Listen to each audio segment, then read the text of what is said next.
Hi friends, ಎಲ್ರಿಗೂ ನಮಸ್ಕಾರ. Welcome to V studio. Rakshitha Shetty ಅವರ ತಾಯಿ ಬಿಗ್ ಬಾಸ್ ಮನೆಗೆ ಎಂಟ್ರಿ ಕೊಟ್ಟಿರೋದನ್ನ ನೀವೆಲ್ಲರೂ ಸಹ ನೋಡಿರ್ತೀರ. ಹೇಗೆ ಎಲ್ಲ ಕಂಟೆಸ್ಟೆಂಟ್ಗಳ ಜೊತೆ ಖುಷಿಯಿಂದ ಮಾತಾಡಿದ್ರು ಅನ್ನೋದನ್ನು ಸಹ ನೀವು ನೋಡಿರ್ತೀರ. ಮನೆ ಕಂಟೆಸ್ಟೆಂಟ್ಗಳಿಗೆ ಎಲ್ರಿಗೂ ಸಹ ಬಾಂಗ್ಡೆ ಫಿಶ್ ಫ್ರೈನೂ ಸಹ ಮಾಡಿಕೊಟ್ರು. ರಕ್ಷಿತಾ ಶೆಟ್ಟಿ ವ್ಲಾಗಿಂಗನ್ನು ಸಹ ಬಿಗ್ ಬಾಸ್ ಮನೆಯಲ್ಲಿ ಮಾಡಿದ್ರು. 12 ಸೀಸನ್ಸಲ್ಲೂ ಸಹ ಇದೇ ಮೊದಲ ಬಾರಿಗೆ ವ್ಲಾಗಿಂಗ್ ಅವಕಾಶನ ಬಿಗ್ ಬಾಸ್ ಅವರು ಕೊಟ್ಟಿದ್ದು. ಸೊ ಇದೆಲ್ಲವನ್ನು ಸಹ ನೀವು ನೋಡಿರ್ತೀರ. ಬಟ್ ಒಂದು ವಿಚಾರನ ಮಾತ್ರ ಬಿಗ್ ಬಾಸ್ ಅವರು ತೋರಿಸಿಲ್ಲ ಗುರು. ನಿಜವಾಗ್ಲೂ ಬಿಗ್ ಬಾಸ್ ಅವರು ಒಂದು ಕಂಟೆಸ್ಟೆಂಟ್ನ ಸೇವ್ ಮಾಡೋದಕ್ಕೆ ಎಷ್ಟೆಲ್ಲ ಮಾಡ್ತಿದ್ದಾರೆ ಅನ್ನೋದು ಕ್ಲಿಯರ್ ಕಟ್ಟಾಗಿ ಗೊತ್ತಾಗ್ತಿದೆ. ಇಲ್ಲಿ ಯಾವ ವಿಚಾರ ತೋರಿಸಿಲ್ಲ ಅಂತಂದರೆ, ನಿನ್ನೆ ರಕ್ಷಿತಾ ಶೆಟ್ಟಿಯ ತಾಯಿ ಮುಂದೆನೇ ರಕ್ಷಿತಾ ಶೆಟ್ಟಿಗೆ ಕಾವ್ಯ ಶೈವ ಅವರು ಪನಿಷ್ಮೆಂಟನ್ನು ಕೊಟ್ಟಿದ್ದಾರೆ. ಆ್ಯಂಡ್ ಅದೇನು ದೊಡ್ಡ ಮಿಸ್ಟೇಕ್ ಮಾಡಿಬಿಟ್ಟಿದ್ದಾರೆ ಅನ್ನೋ ರೀತಿ ಅದನ್ನು ಪೋಟ್ರೆ ಮಾಡಿ ಕಾವ್ಯ ಅವರು ಇಲ್ಲ ನೀನು ಪನಿಷ್ಮೆಂಟ್ ಮಾಡಲೇಬೇಕು, ಪನಿಷ್ಮೆಂಟ್ ತೊಗೊಳ್ಳೇಬೇಕು ಅಂತ ಹೇಳಿ ಪನಿಷ್ಮೆಂಟನ್ನು ಕೊಟ್ಟಿದ್ದಾರೆ. ಆ್ಯಂಡ್ ಇದಕ್ಕೆ ಸ್ಪಂದನ ಅವರು ಕೂಡ ಪಕ್ಕದಲ್ಲಿ ನಿಂತ್ಕೊಂಡು ಇಲ್ಲ ಪನಿಷ್ಮೆಂಟ್ ತೊಗೊಳ್ಳೇಬೇಕು, ಇದು ಬಿಗ್ ಬಾಸ್ ಮನೆ ರೂಲ್ಸು ಅಂತೆಲ್ಲ ಹೇಳಿ ಪನಿಷ್ಮೆಂಟ್ ತೊಗೊಳ್ಳೋ ರೀತಿ ಮಾಡಿದ್ದಾರೆ. ಆ್ಯಕ್ಚುಲಾಗಿ ರಕ್ಷಿತಾ ಶೆಟ್ಟಿಯವರು ಏನು ತಪ್ಪೇ ಮಾಡಿರಲಿಲ್ಲ ಗುರು. ಅಲ್ಲಿ ಏನಕ್ಕೆ ತಪ್ಪು ಮಾಡಿದ್ರು ಅಂತ ಹೇಳ್ತಿದ್ದಾರೆ ಅಂತ ಖಂಡಿತವಾಗ್ಲೂ ಗೊತ್ತಾಗ್ತಿಲ್ಲ. ಲೈಕ್ ಪರ್ಸ್ನಲಾಗಿ ಗ್ರಜ್ಜಸನ್ನು ಸಾಧಿಸ್ತಿದ್ದಾರೆ ಅಂತಲೇ ನೀಟಾಗಿ ಎವಿಡೆಂಟಾಗಿ ಗೊತ್ತಾಗ್ತಿದೆ. ಯಾಕೆ ಅಂತಂದರೆ, ನಾನು ಹಳೆ ವಿಡಿಯೋದಲ್ಲೇ ಹೇಳಿದ್ದೆ, ಬಿಗ್ ಬಾಸ್ ಮನೆಯಲ್ಲಿ ಎಷ್ಟೊಂದು ಜನ ಕಂಟೆಸ್ಟೆಂಟ್ಗಳು ರಕ್ಷಿತಾ ಶೆಟ್ಟಿ ಅವ್ರನ್ನ ಆಕ್ಸೆಪ್ಟ್ ಮಾಡ್ಕೊಂಡಿಲ್ಲ. ಇನ್ನು ಅವ್ರ ತಾಯಿ ಬಂದಾಗ ಅವಳನ್ನ ಹೇಗೆ ನಡೆಸ್ಕೋತಾರೆ ಅಂತ ನೋಡೋದಕ್ಕೆ ನಾನು ಖಂಡಿತವಾಗ್ಲೂ ವೆಯ್ಟ್ ಮಾಡ್ತಾಯಿದ್ದೀನಿ ಅಂತ ಹೇಳಿದ್ದೆ. ಸೊ ಇದೇ ಕಾರಣಕ್ಕೆ ನಾನು ಹೇಳಿದ್ದು, ರಕ್ಷಿತಾ ಶೆಟ್ಟಿಯವ್ರನ್ನ ಎಷ್ಟು ಕೀಳಾಗಿ ನಡೆಸ್ಕೊಂಡಿದ್ದಾರೆ ಅಂತಂದರೆ, ಲೈಕ್ ಅವ್ರ ತಾಯಿ ಮನಸ್ಸಿಗೆ ಎಷ್ಟು ನೋವಾಗಲ್ಲ ಗುರು. ಅಂಥ ಟೈಮಲ್ಲೂ ಕೂಡ ಕಾವ್ಯ ಅವರು ಈ ರೀತಿ ಮಾಡಬೇಕಾಗಿತ್ತ ಅಂತ ಅನ್ನಿಸ್ತು. ರಕ್ಷಿತಾ ಶೆಟ್ಟಿಯವರು ಒಂದು ಸಿಲ್ಲಿ ಮಿಸ್ಟೇಕನ್ನು ಮಾಡಿರ್ತಾರೆ. ಏನು ಅಂದರೆ ಮೈಕ್ ಹಾಕ್ಕೊಳ್ಬೇಕಾದ್ರೆ ಲೈಕ್ ಆ ಮೈಕ್ನ ಸ್ವಲ್ಪ ಹಿಂಗೆ ಟ್ವಿಸ್ಟಾಗಿ ಉಲ್ಟಾ ಮಾಡಿ ಹಾಕ್ಕೊಂಡಿರ್ತಾರೆ ಅಷ್ಟೇ. ಲೈಕ್ ಮೈಕೇ ಹಾಕ್ಕೊಂಡಿಲ್ಲ ಅನ್ನೋ ರೀತಿಯೂ ಕೂಡ ಅವ್ರು ಏನಿರಲಿಲ್ಲ, ಮೈಕ್ನ ಉಲ್ಟಾ ಮಾಡಿ ಹಾಕ್ಕೊಂಡಿದ್ರು ಅಷ್ಟೇ. ಬಟ್ ಕಾವ್ಯ ಅವ್ರು ಹೋಗಿ ಅದಕ್ಕೇ ಪನಿಷ್ಮೆಂಟನ್ನು ಕೊಡ್ತಾರೆ. ಆ್ಯಂಡ್ ಅವ್ರ ತಾಯಿ ಮುಂದೆನೇ ಪನಿಷ್ಮೆಂಟನ್ನು ಕೊಡ್ತಾರೆ. ಸಖತ್ ರೂಡಾಗಿ ಸಹ ಹೇಳ್ತಾರೆ ಅಂತ ಹೇಳ್ಬೋದು ರಕ್ಷಿತಾ ಶೆಟ್ಟಿಯವ್ರಿಗೆ. ಪಾಪ ಗುರು, ಅವ್ರ ತಾಯಿ ಮುಖ ನಿಜವಾಗ್ಲೂ ಎಷ್ಟು ಬೇಜಾರು ಮಾಡಿಕೊಂಡ್ರು ಅಂತಂದರೆ, ಲೈಕ್ ಕಾವ್ಯ ಅವರು ಸ್ವಲ್ಪ ಲೀನಿಯೆಂಟಾಗಿ ಇರ್ಬೋದಾಗಿತ್ತು. ಸಾಕಷ್ಟು ಜನ ಮಿಸ್ಟೇಕ್ಸ್ಗಳನ್ನು ಮಾಡ್ತಾನೆ ಇದ್ದಾರೆ. ಫ್ಯಾಮಿಲಿ ರೌಂಡ್ ಅಂತ ಬಂದಾಗ ಪಾಸ್ ಅಂತ ಬಿಗ್ ಬಾಸ್ ಅವ್ರು ಏನು ಪಾಸ್ ಕೊಡ್ತಿದ್ದಾರೆ, ಆ ಪಾಸನ್ನು ಬಿಟ್ಟು ಆಟ ಆಡ್ತಿದ್ದಾರೆ ಸಾಕಷ್ಟು ಜನ ಕಂಟೆಸ್ಟೆಂಟ್ಗಳು. ಸೊ ಅವ್ರು ಮಾಡುವಂತಹ ಮಿಸ್ಟೇಕ್ಸ್ಗಳಿಗೆಲ್ಲ ಕ್ಯಾಪ್ಟನ್ ಏನೂ ಸಹ ಪನಿಷ್ಮೆಂಟನ್ನು ಕೊಡ್ತಿಲ್ಲ. ಬಟ್ ರಕ್ಷಿತಾ ಶೆಟ್ಟಿ ಅವ್ರು ಏನೋ ಒಂದು ಸಿಲ್ಲಿ ಮಿಸ್ಟೇಕ್ ಮಾಡಿದ್ರು ಅಂತ ಅಂದಿದ ತಕ್ಷಣ ಅವ್ರಿಗೆ ಮಿಸ್ಟೇಕ್ ಆಯಿತು ಅಂತ ಹೇಳಿ ನೀನು ಪನಿಷ್ಮೆಂಟ್ ತೊಗೊಳ್ಳೇಬೇಕು ಅಂತ ಹೇಳಿ ಪನಿಷ್ಮೆಂಟನ್ನು ಕೊಡ್ತಾರೆ. ಇದು ಯಾವ ರೀತಿ ನ್ಯಾಯ ಅಂತ ಗೊತ್ತಾಗ್ತಿಲ್ಲ.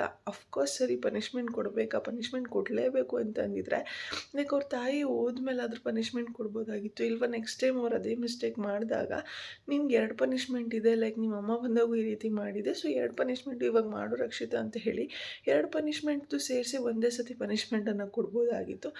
ಅಥವಾ ಅವ್ರ ತಾಯಿ ಮುಂದೆ ಲೈಕ್ ಅವ್ರಿಗೆ ಹೋಗಿ ಕನ್ವಿನ್ಸ್ ಮಾಡ್ಬೋದಾಗಿತ್ತು, ಲೈಕ್ ರಕ್ಷಿತಾ ನೀನು ಈ ರೀತಿ ಮಾಡ್ತಿದ್ಯಾ, ಹಿಂಗೆ ಮಾಡಬೇಡ, ಮೈಕ್ನ ಕರೆಕ್ಟಾಗಿ ಹಾಕ್ಕೊಂಡಿಲ್ಲ ಅಂದರೆ ನೆಕ್ಸ್ಟ್ ಟೈಮ್ ನಾನು ನಿನಗೆ ಪನಿಷ್ಮೆಂಟ್ ಕೊಟ್ಟೇ ಕೊಡ್ತೀನಿ ಅಂತ ಹೇಳಿ ಒಂದು ವಾರ್ನಿಂಗನ್ನು ಸಹ ಕೊಟ್ಟು ಬಿಡ್ಬೋದಾಗಿತ್ತು. ಏನೂ ಸಹ ಮಾಡಲಿಲ್ಲ ಗುರು.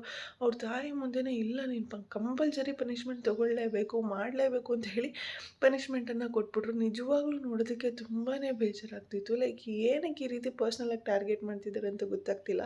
ಅವ್ರ ತಾಯಿ ಮುಂದೆನೂ ಈ ರೀತಿ ತಾಯಿಗೆ ಲೈಕ್ ಎಷ್ಟೋ ದಿವಸ ಆದಮೇಲೆ ನೋಡ್ತಿದ್ದಾರೆ ರಕ್ಷಿತಾ ಶೆಟ್ಟಿ ಅವ್ರನ್ನ ಅವ್ರ ತಾಯಿ ಬಿಗ್ ಬಾಸ್ ಮನೆಯಲ್ಲಿ. ಲೈಕ್ ಟಿ ವಿಯಲ್ಲಿ ಟೆಲಿಕಾಸ್ಟ್ ಆಗೋದು ಎಲ್ಲವೂ ಸರಿ ಬಿಡಿ, ನೋಡ್ತಾ ಇರ್ತಾರೆ.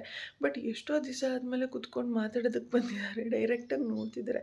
ಅಂಥವ್ರಿಗೆ ನನ್ನ ಮಗಳು ಈ ರೀತಿ ಪನಿಷ್ಮೆಂಟ್ ಅನುಭವಿಸ್ತಿದ್ದಾಳೆ ಅಂತಂದಾಗ ಎಷ್ಟು ನೋವಾಗಿರೋದಿಲ್ಲ. ಆ್ಯಂಡ್ ಅದೆಲ್ಲ ಯಾಕೆ ಕಾವ್ಯ ಅವ್ರಿಗೆ ಅರ್ಥ ಆಗ್ತಿಲ್ಲ ಅನ್ನೋದು ಗೊತ್ತಿಲ್ಲ. ಒಟ್ನಲ್ಲಿ ನಾನು ನಿನ್ನ ಪರ್ಸ್ನಲಾಗಿ ಟಾರ್ಗೆಟ್ ಮಾಡ್ತಿದ್ದೀನಿ, ನಿಮ್ಮ ಅಮ್ಮನ ಮುಂದೆನೂ ಮಾಡ್ತೀನಿ, ನಿಮ್ಮಮ್ಮ ಇದ್ದಾಗಲೂ ಸಹ ನಾನು ಮಾಡೇ ಮಾಡ್ತೀನಿ ಅನ್ನೋ ರೀತಿ ಕಾವ್ಯ ಅವ್ರು ಆಡ್ತಿದ್ದಾರೆ. ಇದಕ್ಕೆ ಉಪಕಾರ ಹಾಕೋ ರೀತಿ ಸ್ಪಂದನ ಅವರು ಕೂಡ ಕಾವ್ಯ ಅವ್ರಿಗೆ ಎತ್ತು ಕೊಡ್ತಿದ್ರು ಅಂತ ಹೇಳ್ಬೋದು. ಈ ಕಾವ್ಯ ಅವ್ರಿಗೆ ಲೈಕ್ ರಕ್ಷಿತನ ಟಾರ್ಗೆಟ್ ಮಾಡೋದನ್ನು ಬಿಟ್ಟರೆ ಬೇರೆ ಏನೂ ಕೆಲಸನೇ ಇಲ್ಲ ಅಂತ ಅನ್ನಿಸ್ತಿದೆ. ಬಿಗ್ ಬಾಸ್ ಮನೆಯಲ್ಲಿ ಸಾಕಷ್ಟು ಜನ ಮಿಸ್ಟೇಕ್ಸ್ಗಳನ್ನು ಮಾಡ್ತಾನೆ ಇದ್ದಾರೆ. ಅಶ್ವಿನಿ ಅವ್ರು ಮಿಸ್ಟೇಕ್ಸ್ ಮಾಡ್ತಿದ್ದಾರೆ, ರಾಶಿಕ್ ಅವ್ರು ಮಿಸ್ಟೇಕ್ ಮಾಡ್ತಿದ್ದಾರೆ. ಲೈಕ್ ಅವರವರ ಫ್ಯಾಮಿಲಿ ಮೆಂಬರ್ಸ್ ಬಂದಾಗ ಒಂದು ಎಮೋಷ್ನಲಿ ಕನೆಕ್ಟ್ ಆಗೋಗಿರ್ತಾರೆ ಅವ್ರ ಫ್ಯಾಮಿಲಿಯವ್ರ ಜೊತೆ. ಸೊ ಬಂದಾಗ ಲೈಕ್ ಅವ್ರಿಗೆ ಗೊತ್ತಾಗ್ದಂಗೆ ಒಂದಷ್ಟು ಮಿಸ್ಟೇಕ್ಸ್ಗಳಾಗೋದು ಖಂಡಿತವಾಗ್ಲೂ ಸಹಜ ಅದು. ಬಟ್ ಅದೆಲ್ಲವನ್ನೂ ಸಹ ತೊಗೊಂಡೋಗಿ ಲೈಕ್ ಫ್ಯಾಮಿಲಿ ಮೆಂಬರ್ಸ್ ಮುಂದೆನೇ ನಾನು ಅವ್ರಿಗೆ ಪನಿಷ್ಮೆಂಟ್ ಕೊಡ್ತೀನಿ ಅನ್ನೋದಿದೆಯಲ್ಲ, ಒಂಥರ ವಿಕೃತ ಮನಸ್ಥಿತಿ ಅಂತ ಹೇಳ್ಬೋದು. ನಾನು ಇಷ್ಟು ದಿವಸ ಅಂತಿದ್ದೆ ಧ್ರುವಂತವ್ರಿಗೆ ವಿಕೃತ ಮನಸ್ಸಿದೆ ಅಂತ. ಕಾವ್ಯ ಅವ್ರಿಗೂ ಅದೇ ರೀತಿ ಆಗಿಬಿಟ್ಟಿದೆ ಅಂತ ಅನ್ನಿಸ್ತಿದೆ. ಬಟ್ ರಕ್ಷಿತಾ ಅವರ ವಿಚಾರದಲ್ಲಿ 100% ಕಾವ್ಯ ಅವರು ಕೂಡ ಅದೇ ರೀತಿ ನಡ್ಕೋತಿದ್ದಾರೆ ಅಂತ ಹೇಳ್ಬೋದು. ನನಗೆ ಗೊತ್ತಿಲ್ಲ ಏನಕ್ಕೆ ಹಂಗೆ ನಡ್ಕೋತಿದ್ದಾರೆ. ಬೇರೆ ವಿಚಾರದಲ್ಲೆಲ್ಲ ತುಂಬ ಮೆಚ್ಯೂರ್ಡ್ ಆಗಿ ಮಾತಾಡುವಂತಹ ಕಾವ್ಯ ಅವರು ರಕ್ಷಿತಾ ಶೆಟ್ಟಿ ಅವರ ವಿಚಾರದಲ್ಲಿ ಮಾತ್ರ ಈ ರೀತಿ ಯಾಕೆ ಆಡ್ತಿದ್ದಾರೆ ಅನ್ನೋದು ಗೊತ್ತಾಗ್ತಿಲ್ಲ. ಆ್ಯಂಡ್ ಸಾಕಷ್ಟು ಜನ ಹೇಳ್ಬೋದು ಕಾವ್ಯನ ನೆಗೆಟಿವ್ ಮಾಡ್ತಿದ್ದೀರಾ ನೀವು, ಕಾವ್ಯ ಏನೇ ಮಾಡಿದ್ರು ತಪ್ಪು ಅಂತ ಹೇಳ್ತೀರಾ ಅಂತ. ನಾನು ಯಾವುದೇ ವಿಚಾರವಾಗಿ ನೆಗೆಟಿವ್ ಆಗಿ ಮಾತಾಡ್ತಿಲ್ಲ. ಕಾವ್ಯ ರಕ್ಷಿತಾ ಶೆಟ್ಟಿ ಅವ್ರ ವಿಚಾರದಲ್ಲಿ ನಡ್ಕೋತಿರೋದು ಖಂಡಿತವಾಗ್ಲೂ ತಪ್ಪಾಗಿದೆ. ಸೊ ಅದಕ್ಕೋಸ್ಕರನೇ ನೆಗೆಟಿವ್ ಆಗಿ ಮಾತಾಡ್ತಿದ್ದೀನಿ ಅಷ್ಟೇ ಕಾವ್ಯ ಅವ್ರ ಬಗ್ಗೆ. ಇವಾಗ ಅವ್ರು ಪನಿಷ್ಮೆಂಟ್ ಕೊಟ್ಟಿದ್ದಾರೆ, ಓಕೆ, ನಾನೇನು ಪನಿಷ್ಮೆಂಟ್ ಕೊಡಲೇಬಾರ್ದಾಗಿತ್ತು ಅಂತ ಹೇಳ್ತಿಲ್ಲ. ಅವ್ರ ತಾಯಿ ಏನು ಬಿಗ್ ಬಾಸ್ ಮನೆಯಲ್ಲಿ ಲೈಕ್ ಗೂಡ ಹೊಡ್ಕೊಂಡಿರೋದು ಅಂತ ಹೇಳ್ತಾರಲ್ಲ, ಆ ರೀತಿ ಬಿಗ್ ಬಾಸ್ ಮನೆಯಲ್ಲಿ ರಕ್ಷಿತಾ ಇರೋಷ್ಟು ದಿವಸನೂ ಏನಿರಲ್ಲ ಗುರು. ಇನ್ನೇನೊಂದು ಒಂದು ದಿವಸ ಒಂದು 2 ಅವರ್ ಇರಕ್ಕೆ ಬಿಡ್ತಿದ್ದಾರೇನೋ ಅಷ್ಟೇ ಫ್ಯಾಮಿಲಿ ಮೆಂಬರ್ಸ್ನ. ಬರ್ತಾರೆ, ಒಂದು ಸ್ವಲ್ಪ ಹೊತ್ತು ಇರ್ತಾರೆ, ಹೋಗ್ತಾ ಇರ್ತಾರೆ. ಹೋದ್ಮೇಲೆ ಪನಿಷ್ಮೆಂಟ್ ಕೊಡ್ಬೋದಾಗಿತ್ತಲ್ವ. ಅಥವಾ ನೆಕ್ಸ್ಟ್ ಟೈಮ್ ಯಾವುದಾದ್ರು ಮಿಸ್ಟೇಕ್ ಮತ್ತೆ ಹೋಗಿ ಒಂದು ಸತಿ ಕನ್ವಿನ್ಸ್ ಮಾಡಿ ಹೇಳಿ, ಲೈಕ್ ನೀನು ಈ ರೀತಿ ಮಿಸ್ಟೇಕ್ಸನ್ನು ಮಾಡ್ತಿದ್ಯಾ, ಹಿಂಗೆ ಮಾಡಬೇಡ, ಮಾಡಿದ್ರೆ ನೆಕ್ಸ್ಟ್ ಟೈಮ್ ಪನಿಷ್ಮೆಂಟ್ ಕೊಡ್ತೀನಿ ಅಂತ ಹೇಳಿ ಹೋಗ್ಬಿಟ್ಟು ಒಂದು ವಾರ್ನಿಂಗ್ ಆದರೂ ಕೊಡ್ಬೋದಾಗಿತ್ತಲ್ವ. ಫಸ್ಟ್ ಟೈಮ್ ಅವಳು ಏನೋ ಸ್ವಲ್ಪ ಹಿಂಗೆ ಟ್ವಿಸ್ಟ್ ಮಾಡಿ ಹಾಕ್ಕೊಂಡಿದ್ದಾಳೆ ಅಂತ ಅಂದಿದ ತಕ್ಷಣವೇ ಹೋಗ್ಬಿಟ್ಟು ಇಲ್ಲ ನೀನು ಬೀಳಲೇಬೇಕು, ಇಲ್ಲ ನೀನು ಪನಿಷ್ಮೆಂಟ್ ತೊಗೊಳ್ಳೇಬೇಕು, ಫ್ರಾಗ್ ವಾಕಿಂಗ್ ಮಾಡಲೇಬೇಕು ಅಂತ ಹೇಳಿ ಮಾಡಿಸಿದ್ರು. ಸರಿ, ಅಫ್ಕೋರ್ಸ್ ಓಕೆ, ಅದನ್ನು ಸಹ ಮಾಡಿಸಿದ್ರು. ಬಟ್ ಬಿಗ್ ಬಾಸ್ ಅವ್ರ ಬಗ್ಗೆ ಏನೊಂದು ಆಶ್ಚರ್ಯ ಅಂತಂದರೆ ಈ ಒಂದು ವಿಚಾರನ ಯಾಕೆ ಟೆಲಿಕಾಸ್ಟ್ ಮಾಡಲಿಲ್ಲ, ಇದೇ ಒಂದು ದೊಡ್ಡ ಆಶ್ಚರ್ಯ ಅಂತ ಹೇಳ್ಬೋದು. ಬಟ್ ಲೈವಲ್ಲಿ ರಕ್ಷಿತಾ ಶೆಟ್ಟಿ ಫ್ಯಾನ್ಸ್ಗಳು ಏನಿದ್ದಾರೆ ಲೈಕ್ ದುರ್ಬೀನ್ ಹಾಕೊಂಡು 24 ಅವರ್ಸ್ ರಕ್ಷಿತಾ ಶೆಟ್ಟಿ ಬಗ್ಗೆ ನೋಡ್ತಿದ್ದಾರೆ ಅಂತ ಹೇಳ್ಬೋದು. ಸೊ ರಕ್ಷಿತಾ ಶೆಟ್ಟಿ ಅವ್ರಿಗೆ ಪನಿಷ್ಮೆಂಟ್ ಸಿಕ್ಕಿದೆ ಅನ್ನುವಂಥ ವಿಚಾರನೇ ಗೊತ್ತಾಗಲ್ಲ. ಎಪಿಸೋಡ್ ನೋಡಿದ್ರೆ ಕಾವ್ಯ ಅವ್ರು ಈ ರೀತಿ ರೂಢಾಗಿ ನಡ್ಕೊಂಡಿದ್ದಾರೆ, ಅವ್ರ ಅಮ್ಮನ ಮುಂದೆನೇ ಪನಿಷ್ಮೆಂಟ್ ಕೊಟ್ಟಿದ್ದಾರೆ ಅನ್ನೋದೇ ಗೊತ್ತಾಗೋದಿಲ್ಲ. ಲೈಕ್ ಲೈವಲ್ಲಿ ನೋಡಿರೋದಕ್ಕೇ ಗೊತ್ತಾಗೋದು. ಲೈವಲ್ಲಿ ನೋಡಿ ಒಂದಷ್ಟು ಜನ ಕ್ಲಿಪ್ಸ್ಗಳನ್ನು ಹಾಕಿದ್ದಾರೆ.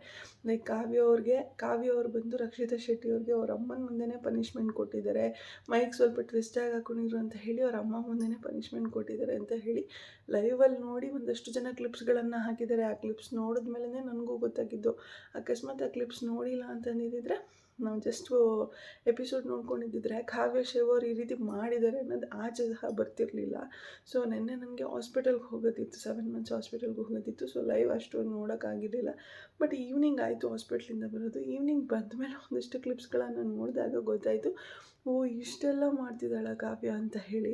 ಸೊ ತುಂಬಾ ಪರ್ಸ್ನಲ್ ಗ್ರಜ್ಜಸನ್ನು ಸಾಧಿಸ್ಬಿಟ್ಲು ಅಂತ ಹೇಳ್ಬೋದು. ಆ್ಯಂಡ್ ಕಾವ್ಯ ಅವರ ಒಂದು ವ್ಯಕ್ತಿತ್ವಕ್ಕೆ ಇದು ನಿಜವಾಗ್ಲೂ ಸರಿ ಹೋಗುವಂತಹ ಪರ್ಸ್ನಾಲಿಟಿ ಅಲ್ಲ.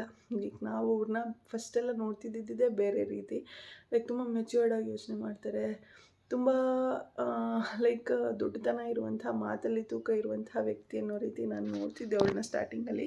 ಬಟ್ ರಕ್ಷಿತಾ ಅವರ ವಿಚಾರ ಅಂತ ಬಂದಾಗ ವ್ಯಕ್ತಿತ್ವದಲ್ಲಿ ತುಂಬಾ ಕೆಳಮಟ್ಟಕ್ಕೆ ಹೋಗ್ತಾನೇ ಇದ್ದಾರೆ. ದಿವಸದಿಂದ ದಿವಸಕ್ಕೆ ತುಂಬಾ ಕೆಳಮಟ್ಟಕ್ಕೆ ಹೋಗ್ತಿದ್ದಾರೆ. ಆ್ಯಂಡ್ ಅಂತಹ ವ್ಯಕ್ತಿತ್ವ ಇರುವಂಥ ವ್ಯಕ್ತಿನ ಬಿಗ್ ಬಾಸ್ ಅವರು ಸೇವ್ ಮಾಡೋದಕ್ಕೆ ನೋಡ್ತಿದ್ದಾರೆ.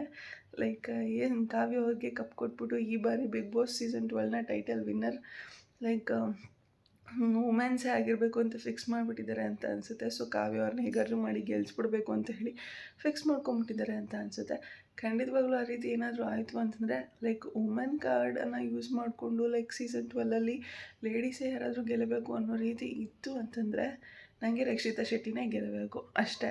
ಅದನ್ನು ಬಿಟ್ಟು ಬೇರೆ ಯಾರಾದರೂ ವಿನ್ ಆದರು ಅಂತಂದರೆ ಕಂಪ್ಲೀಟಾಗಿ ಈ ಸಾರಿ ಬಿಗ್ ಬಾಸ್ ಒಂದು ಕಂಪ್ಲೀಟಾಗಿ ಅನ್ಫೇರಾಗಿ ನಡೆದಿದೆ ಅಂತ ಹೇಳಿ ನಾನು ರಿವ್ಯೂ ಕೊಡೋದು.